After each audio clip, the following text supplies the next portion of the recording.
Olá, seja bem-vindo, bem-vinda. Meu nome é Monique, eu sou psicóloga e professora universitária. Nesse vídeo nós vamos iniciar um mini curso de introdução à psicologia. Nessa aula nós vamos falar sobre a psicologia científica e a sua relação com outras modalidades de conhecimento. Se você é estudante recém-ingresso no curso de graduação, se você é estudante de outros cursos ou se simplesmente gosta da psicologia, vale a pena conferir esse mini curso. Vamos começar? Então, nessa aula, não só dessa, mas das outras aulas do mini curso, é importante destacar que nós vamos utilizar o livro Psicologias, uma introdução ao estudo de psicologia, escrito pela professora Ana Bock em parceria com outros autores, que também são psicólogos e professores da área. Então, nessa aula, o primeiro capítulo é que vai nos orientar na discussão do tema. Quando nós falamos sobre o senso comum, é importante entender que ele é a forma como nós conhecemos a realidade. É o cotidiano, é o que nós aprendemos na nossa relação com as pessoas e com o mundo. Então, na dimensão do senso comum, o que importa é a praticidade e a solução rápida dos problemas que se apresentam no nosso dia a dia. Então, o senso comum é uma forma de conhecimento intuitivo, espontâneo, de tentativas e erros e prático. Vai se originar tanto do hábito e se desenvolver a partir de tradição, sendo passado então de geração para geração. É claro que hoje nós temos vários recursos tecnológicos que vão nos permitir aprender um pouco, ter o conhecimento do senso comum de forma mais rápida, sem passar pelos nossos antepassados. Então, a gente tem o Google, que vai nos ajudar a ter respostas para as questões que a gente tem dúvida e ajudar na solução dos nossos problemas. Além disso, o senso comum, ele acaba construindo e refletindo a nossa visão de mundo. Para isso, ele vai misturar e reciclar outros saberes de áreas do conhecimento científico também, como a psicologia. E para isso, ele vai reduzir algum tipo de teoria e vai tentar entendê-la de forma simplificada. Quando a gente utiliza, por exemplo, termos como rapaz complexado, menina histérica, ficar neurótico, nós estamos adotando termos da psicanálise, que é uma das áreas da psicologia, para tentar entender o comportamento de outras pessoas. Então, a gente está adotando termos científicos, mas de forma simplificada, e nem sempre com o mesmo significado que esses termos têm naquela determinada teoria. Para além disso, a gente associa o conhecimento científico ao nosso conjunto de crenças e valores e a nossa visão de mundo. Então, a gente vai usar aquelas informações científicas de formas distorcidas ou para apoiar a nossa forma de ver o mundo, incluindo nossos aspectos religiosos, nosso recorte ideológico e até para tentar justificar os nossos preconceitos. Então, quais são as características do senso comum?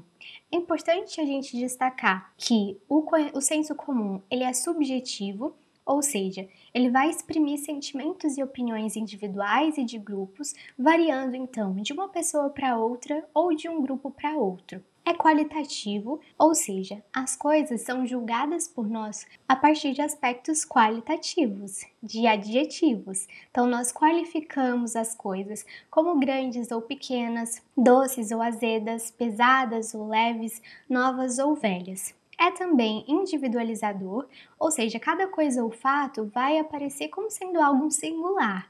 E de forma contraditória, também pode reunir em uma só opinião ou uma ideia coisas e fatos que são julgados como semelhantes, sendo também generalizador. É heterogêneo, ou seja, se refere a fatos que julgamos diferentes porque os percebemos como sendo diversos entre si.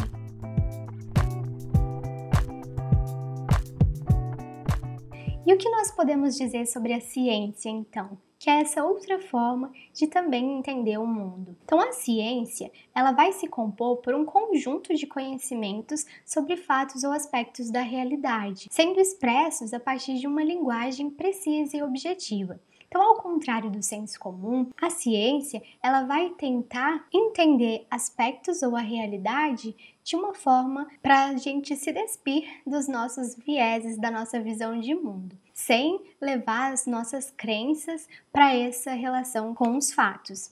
Então, os conhecimentos eles devem ser obtidos de maneira planejada, sistemática e controlada para que se permita verificar se a sua validade, se eles são confiáveis. Então, a ciência ela tem um método científico, que é uma forma como a gente vai acessar essas informações, para que a gente não coloque as nossas crenças no caminho da relação com o conhecimento científico. Permite que o saber seja transmitido, verificado, utilizado e desenvolvido. Então, a ciência, ela tem um compromisso com a verdade. Então, ela vai buscar entender a realidade da forma mais clara possível e vai transmitir isso para a comunidade científica, para que aquele conhecimento possa passar pelo crivo de outros cientistas e ser desenvolvido ou aperfeiçoado, fazendo com que a ciência se torne um processo cumulativo de produção de conhecimento, que vai se renovando continuamente. E quais são então as características da ciência? Você vai notar que essas características são, de certa forma, contrapostas às características do senso comum. Então, a ciência, ela é objetiva, procura as estruturas universais e necessárias das coisas investigadas, é também quantitativa, porque busca medidas, padrões, critérios de comparação e avaliação para coisas que parecem ser diferentes, é homogênea, ao buscar as leis gerais de funcionamento dos fenômenos, que são as mesmas para fatos que nos parecem diferentes, e é generalizadora, ou seja, reúne individualidades percebidas como diferentes sob as mesmas leis, os mesmos padrões ou critérios de medida, mostrando que possuem a mesma estrutura.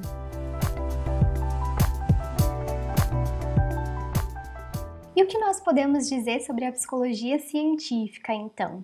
É importante destacar que cada área do conhecimento científico tem o seu objeto de estudo, que é aquela parte da realidade que aquele conhecimento científico vai acessar. Então, no caso da psicologia, a gente precisa identificar o que nós vamos estudar enquanto psicólogos. E aí a gente precisa entender que a psicologia faz parte das ciências humanas, assim como a antropologia, a economia, a sociologia. Então, nós vamos estudar o ser humano. E nesse caso, é um objeto bastante controverso, porque nós também acabamos sendo parte do nosso objeto de estudo. Mas, nessa relação com o conhecimento científico, a gente precisa suspender as nossas crenças e os nossos valores ao lidar com outros seres humanos. Então, o objeto de estudo, o que a gente pode responder? Então, se a gente coloca essa questão para profissionais de diferentes áreas da psicologia, não vai ser incomum que a gente encontre respostas distintas. Então, se a gente pergunta para um psicólogo comportamental o que a psicologia estuda, ele vai falar que é o comportamento humano. Se for para um psicanalista, ele vai falar que é o inconsciente. Outros psicólogos podem falar que é a personalidade e tantos outros objetos como a consciência humana, a inteligência, enfim. Mas de uma forma geral, a gente pode colocar que o objeto da psicologia vai ser a subjetividade.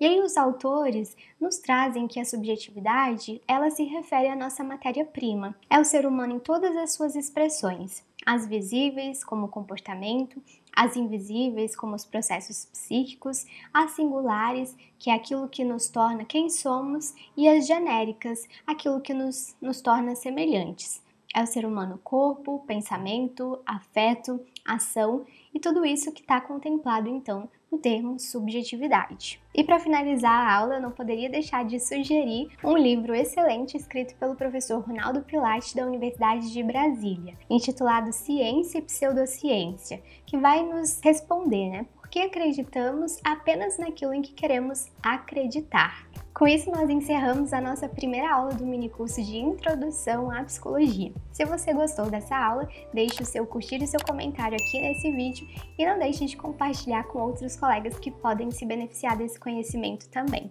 Tem sugestões de temas para o nosso minicurso? Deixa nos comentários. Até mais!